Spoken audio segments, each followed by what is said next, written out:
आज हम लोग हमारे जिलाध्यक्ष बड़े भाई आनंद बिहारी दुबे जी के नेतृत्व में और पार्टी के हमारे सभी वरिष्ठ सचिव भैया हैं, हमारे तिवारी बाबा हैं, मनोज झा जी हैं, संजय ठाकुर जी हैं, अंसार साहब हैं, बिलाल भाई हैं, सबके आज हम लोग जो 9 अगस्त को संसद में कैग ने जो ऑडिट रिपोर्ट पेश की है वो काफ़ी चौंकाने वाली है। और रिपोर्ट इतनी चौंकाने वाली है कि जो इस देश के आदरणीय प्रधानमंत्री जी ने तो पहले कहा था कि मैं चौकीदार हूं और चौकीदारी करूंगा। आपको याद होगा कि चौकीदार साहब के नाक के नीचे से कई बड़े बड़े लोग, मेहुल चोकसी से लेकर नीरव मोदी से लेकर ना जाने और कितने लोगों ने इस देश की जनता की गाड़ी कमाई को लेकर रफू चक्कर हो गए, जिनका आज तक कोई ओर छोर नहीं पता चला। और देश के आदरणीय प्रधानमंत्री जी ने यह भी कहा था कि हम 100 दिन में स्विस बैंक में रखा हुआ धन जो है काला धन ले आएंगे। एक तरफ उन्होंने कहा कि काला धन ले आएंगे, दूसरी तरफ कहा कि हम चौकीदार बनकर चौकीदारी करेंगे, और तीसरी बात कही थी कि जब काला धन ले आएंगे तो हर आदमी के खाते में यूं ही 15-20 लाख रुपया तो यूं ही आ जाएंगे। ये मैं नहीं कह रहा, उनके वक्तव्य हैं, उनकी बातें हैं। और भ्रष्टाचार समाप्त करने के लिए उन्होंने नोटबंदी जैसी एक बिना सोची समझी हुई एक ऐसी अपरिपक्व व्यवस्था खड़ी कर दी, और ये कहते हुए कि 50 दिन का वक्त दीजिए, ये नोटबंदी से भ्रष्टाचार भी दूर हो जाएगा, उग्रवाद भी दूर हो जाएगा, आतंकवाद भी दूर हो जाएगा, और काला धन भी इस देश का समाप्त हो जाएगा। और उन्होंने नोटबंदी जैसी बड़ी घोषणा की, और उसका यही फलाफल हुआ कि खोदा पहाड़ और निकली चुईया। उसके कोई भी आउटपुट नहीं निकले। जिस आउटपुट के लिए उन्होंने कहा था कि हमको आप चौक में 50 दिन का वक्त दीजिए, यदि हम नहीं कर पाए तो आप चौक में जो सजा दीजिएगा उस सजा का हम हकदार होंगे।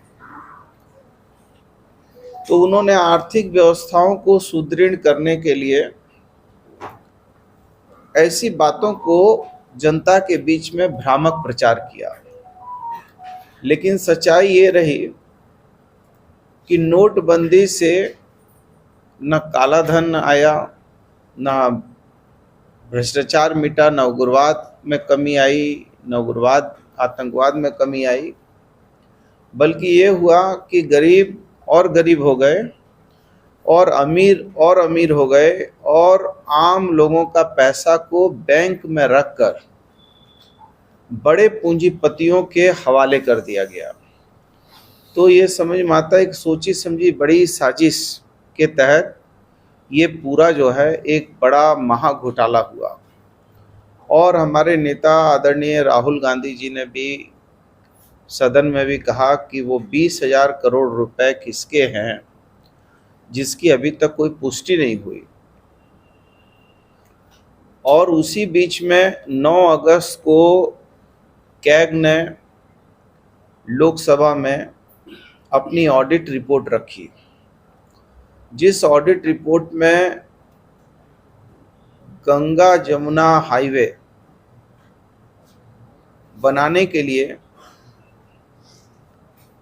कैबिनेट ने जो CCIA जो कैबिनेट की आर्थिक व्यवस्था है, उसके तहत प्रत्येक किलोमीटर 18,20,20,00,000 और जिसमें उन्होंने 29.6 किलोमीटर के निर्माण हेतु एक तय राशि तय की थी कि 29.6 किलोमीटर पर प्रत्येक किलोमीटर पर 18,20,00,000 के करीब खर्च करने उसका एक अनुमान लगाया था और उसी की इजाज़त दी थी। लेकिन उसको 250.77 करोड़ रुपया प्रति किलोमीटर, जो तय मानक से करीबन 14% ज़्यादा था, 14 गुना ज़्यादा, और 250.77 करोड़ रुपए प्रति किलोमीटर की दर से इसका निर्माण कराया गया, जो एक बहुत बड़ा व्यापक, या हम कहें कि ये महाघोटाला है। कि ये समझा जा सकता है कि कोई भी टेंडर होता है तो उस टेंडर में कुछ प्रतिशत ऐसे होते हैं जो ऊपर नीचे हो सकते हैं या उसमें घटत बढ़त होती है, लेकिन 18 करोड़ से सीधा 250 करोड़ पहुंचा देना, ये मतलब एक सोची समझी एक बड़े घोटाला की बात CAG के माध्यम से लोकसभा के पटल पर रखी गई। इसी के साथ साथ आपने जो हम लोग टोल प्लाजा वगैरह का इस्तेमाल करते हैं, तो उसमें कुछ भारत सरकार के मानक होते हैं कि NHI को कुछ समय, अरे आस्ते कर दीजिए ना भाई, आप लोग क्यों नहीं पहले ही करते। तो उसमें कुछ भारत सरकार मानक तय करती है और NHI जब बनाती है तो उसको टोल के लिए भी उसको अधिकृत कर दिया जाता है। लेकिन उस टोल का अर्थ ये होता है कि उस सड़क का, रोड का जो है वो देखभाल करेगी, उसकी मरम्मत करेगी, उसका सही प्रकार से संचालन होगा। लेकिन उसमें भी NHI ने 132 करोड़ रुपया ज़्यादा केवल 5 टोल से, 5 टोल प्लाजा से 132 करोड़ रुपये ज़्यादा उठा लिया, और जो NHI ने पूरे नियम कानून कायदा को ताक पर रख दिया। तो ये NHI के माध्यम से ये लोग पैसा का जनरेशन कर रहे हैं और अवैध लूट कर रहे हैं। क्या सरकार केवल जो है पैसा जनरेशन के लिए सरकार बनती है, या सरकार जीवन मूल्यों को समृद्ध करने, उन्नत करने और आम लोगों के जीवन में सुख सुविधाएं कैसे बहाल हो, देश कैसे समृद्ध और विकासशील हो, इसके लिए सरकार बनती है।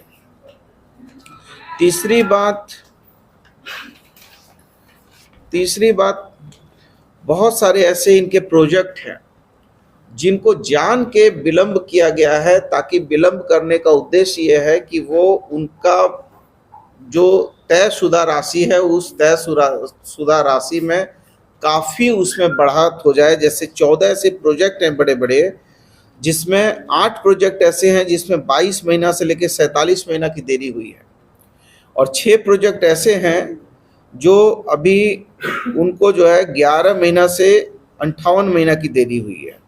इसलिए कुछ चीज़ें ऐसी हैं, और जो एकदम DPR बनता कुछ है और धरातल पर उतरता कुछ है, उसको लेकर भी कैग ने आपत्ति जताई है। इसी के साथ साथ जो योजना चल रही है इनकी आयुष्मान को लेकर जो योजनाएं चल रही हैं, आयुष्मान भारत प्रधानमंत्री जन आरोग्य योजना, जिसको हम PMJAY के नाम से भी जानते हैं। इस योजना में कैग के द्वारा सदन के पटल पर 7.5 लाख लाभार्थी ऐसे हैं कि जिनका एक ही मोबाइल पर रजिस्टर हुआ है, और वो भी मोबाइल ऐसे हैं जिनके नंबर 10 के जगह 9 अंक है। मतलब ये कैसे संभव है कि 7.5 लोग वैसे लाभुक बन गए हैं जो लाभुक मोबाइल में अमूमन 10 नंबर होते हैं।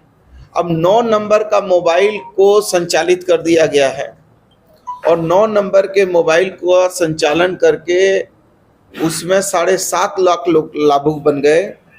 और दूसरा है कि एक और आपको मैं चौंकाने वाली जानकारी देना चाहता हूं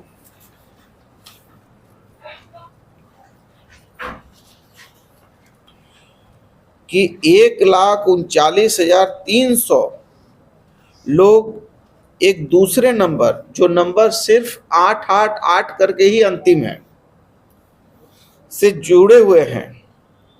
वैसे उसमें फर्जी रूप से 1,39,300 लोग उससे लाभ प्राप्त किए एक ही नंबर से। इसका मतलब है कि ये सोची समझी पूरी तरीके से साजिश है।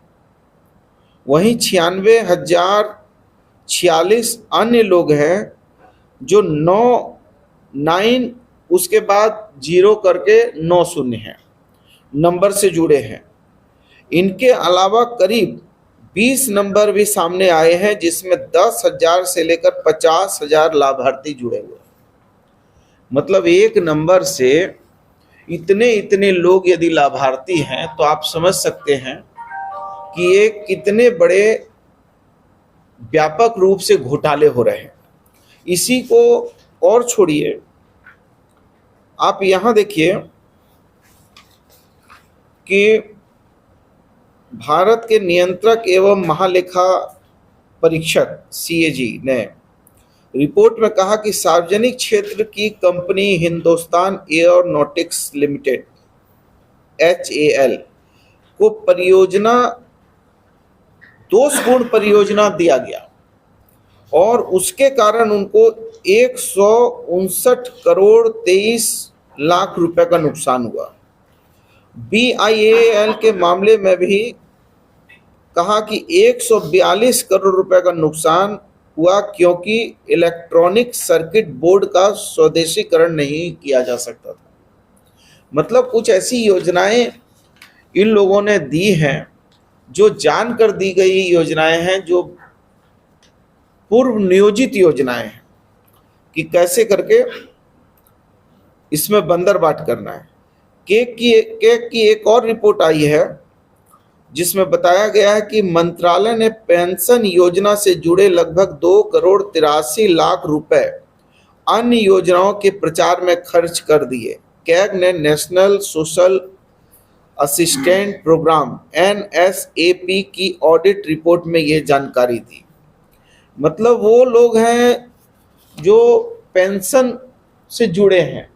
आप देखिए कि हमारे मुख्यमंत्री, हमारी सरकार, आदरणीय सोनिया गांधी जी के नेतृत्व की सरकार, राहुल जी के नेतृत्व की सरकार, और हेमंत सोरेन हमारे कैप्टन है, उनकी सरकार, ये गठबंधन की सरकार ने उदारता और महानता दिखाते हुए सर्वजन पेंशन स्कीम लागू कर दिया कि हम जिस गांव में जाते हैं वहां के गरीब कहते हैं, वहां की हमारी माँ बहन, विधवा, बूढ़ी, विकलांग, सब लोग ये कहते हैं कि हमको पेंशन नहीं है, विधवा पेंशन नहीं, वृद्धा पेंशन नहीं, एकल महिला पेंशन नहीं।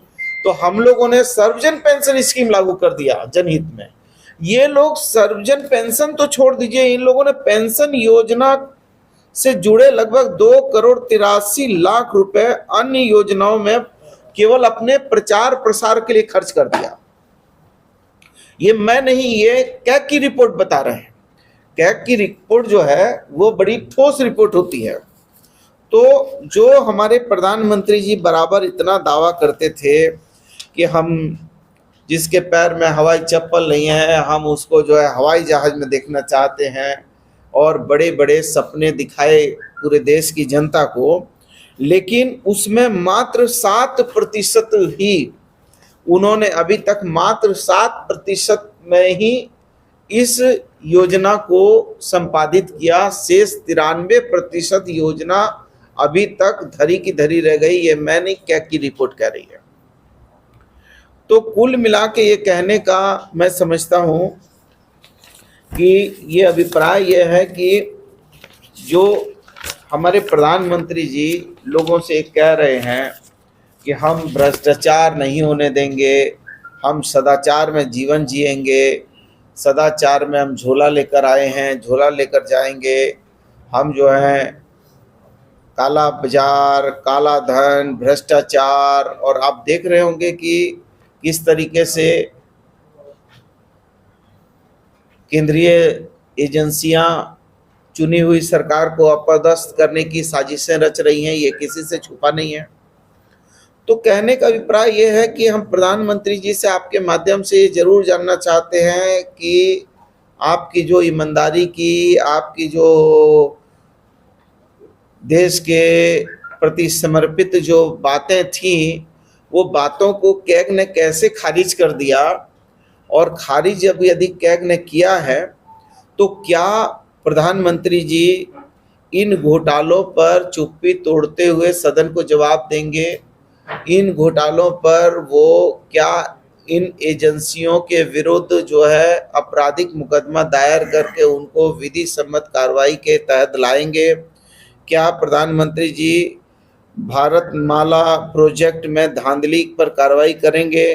क्या प्रधानमंत्री केंद्रीय सड़क परियोजना राजमार्ग मंत्री के खिलाफ कार्रवाई करेंगे? क्या प्रधानमंत्री आयुष्मान भारत में हो रहे फर्जीवाड़ा को लेकर कुछ करेंगे?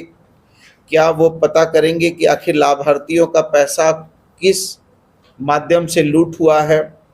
क्या प्रधानमंत्री जी पता करने की कोशिश करेंगे कि ग्रामीण विकास मंत्रालय विकलांग, वृद्ध, विधवा पेंशन के बजट की दूसरी योजनाओं के प्रचार प्रसार में क्यों खर्च किया? जब हमारे जैसा ये गरीब झारखंड, हमारा राज्य जो है सर्वजन पेंशन स्कीम लागू करता है, और आप जो है जो पेंशन आप दे रहे हैं उससे भी पैसा काटकर अपना जो है महिमा मंडन करने के लिए वो पैसा का यूज करते हैं, तो ये आखिर क्यों हो रहा है? क्या प्रधानमंत्री जी ये पता लगाने की कोशिश करेंगे कि ये अयोध्या में पहले जमीन की धांधली, अब डेवलपमेंट प्रोजेक्ट के नाम पर घोटालों के लिए जिम्मेदार कौन है? आखिर कौन ठेकेदार को अनुचित लाभ पहुंचाया जा रहा है? किसी जमाने में कैग के नाम पर यदि कैग का कभी सदन के पटल पर कोई रिपोर्ट आती थी तो देश के पत्रकार, देश के नहीं बल्कि देश और विदेश के पत्रकार इसके लिए मारामारी करते थे कि साहब कैग ने रिपोर्ट दे दिया है तो ये बहुत बड़ा भ्रष्टाचार हो गया, ये तो बहुत बड़ा घटना कर दिया सरकार ने। तो मैं आप जैसे पत्रकार भाइयों से भी पूछना चाहता हूं कि क्या आज के दिन में कैग जैसी संस्था, संवैधानिक संस्था ने इतने घोटाले उजागर किए, तो क्या उसमें पत्रकार भाइयों का भी कोई दायित्व पूर्व की तरह निर्धारित होगा कि वो मौन व्रत रखे रहेंगे? लेकिन सरकार और अधिकांश मीडिया की चुप्पी से ना घोटाले बंद होंगे, ना हमारे सवाल पर मोटे पैसे और प्रचार प्रसार से बनी हुई टिकी हुई छवि खत्म हो चुकी है। कमीशन खोरी, मुनाफाखोरी और जनता के पैसे की लूट से पर्दा तो अब खुद कैग ही उठा रहा है। हमें पता है मोदी जी सवालों का जवाब नहीं देंगे, लेकिन कैग को देश विरोधी घोषित किया जाएगा और रेड तो बिल्कुल होगी। तो ये हमारे कुछ सवाल आपके माध्यम से जनता के बीच में जाने चाहिए, क्योंकि कैग जो है उसने यदि अपनी रिपोर्ट पेश की है, हमारा भी सदन जब चलता है तो हमारे सदन के भी पटल में हमारे जो है महालेखाकार जो है वो उनका रिपोर्ट आता है, उस पर बहस होती है। लेकिन ये सरकार किसी मुद्दे पर बहस नहीं करना चाहती है, और जो आज आर्थिक ये देश में जो आर्थिक स्थितियां बिगड़ रही हैं और दिन प्रतिदिन हमारा जो है डॉलर बढ़ रहा है और रुपया घट रहा है। ये कभी प्रधानमंत्री जी कहा करते थे कि मैं भी मुख्यमंत्री हूँ, मुझे मालूम है कि तेल की कीमत कैसे घटाई जा सकती है, मुझे ये मालूम है कि कैसे जो है डॉलर की कीमत को घटाकर रुपए की कीमत को बढ़ाई जा सकती है। ये देश की सरकारें क्या कर रही हैं? तो मैं उनके माध्यम से, आपके माध्यम से पूछना चाहता हूं कि आपकी सरकार रुपए कैसे ऊंचा जाए, डॉलर कम हो, उसका जो है प्रभाव कम हो, उसके लिए क्या सोच रहे हैं? ये जो घोटाले हुए हैं, ये घोटालों पर वो उनकी क्या राय है? देश में जो बंदरबाट हो रहा है आर्थिक, इसके लिए उनकी क्या राय है और इस पर उनकी क्या कार्रवाई है? इसको लेकर हमने आज आपके बीच में आने का और अपनी बात को रखने का काम किया है। यदि आप लोगों को के मन में कोई ऐसे सवाल है जो आप जानना चाहते हैं तो आप पूछ सकते हैं, लेकिन इसी से संबंधित। हाँ, एक स्टेट हाईवे है का टोल है कांड्रा। हम लोग को जो जानकारी मिली कि उसकी अवधि खत्म हो चुकी है, इसके बावजूद हाँ वसूली हो रही है, ये कैसे होगा? नहीं, यदि हो रही है तो देखिए, चूंकि हमने तो आपको कहा कि भारत सरकार ने जितनी भी हमारी सड़क की योजनाएं NHAI कर रही है, उसमें वहाँ स्टेट का बड़ा कम रोल है। स्टेट का एकदम ही कम रोल होता है। तो स्टेट हाईवे कांड्रा वाला यदि स्टेट हाईवे है तो ये इस विषय पर चूंकि मुझे कोई जानकारी नहीं है, इस विषय पर जो हम जानकारी लेंगे तब आपको बता पाएंगे। आगे बोलिए। ये जो मरीन ड्राइव है वहाँ पर भी जो टोल लगा हुआ है 81 करोड़ रुपए अभी तक उन लोगों ने पाया है। और आप देखे होंगे कि मरीन ड्राइव रोड का क्या हाल है। तो CSR के तहत वो रोड बनाते हैं, उसके बाद फिर उससे पैसा भी लेते हैं और ये स्थिति है इस तरह के रोड। नहीं, चूंकि ये जो है ये टाटा स्टील के साथ एक साझा कोलेब्रेशन के साथ ये वाली व्यवस्था कायम की गई है, तो इसमें बेहतर होगा, इसमें टाटा प्रबंधन से आप सवाल करें तो ज़्यादा बेहतर जवाब देंगे। लेकिन आपकी बात को हम हमारे माध्यम से टाटा स्टील तक जरूर उठाएंगे। आगे पूछो कुछ। और किसी को कोई? चलिए, तो ये लीजिए थोड़ा बढ़िया से।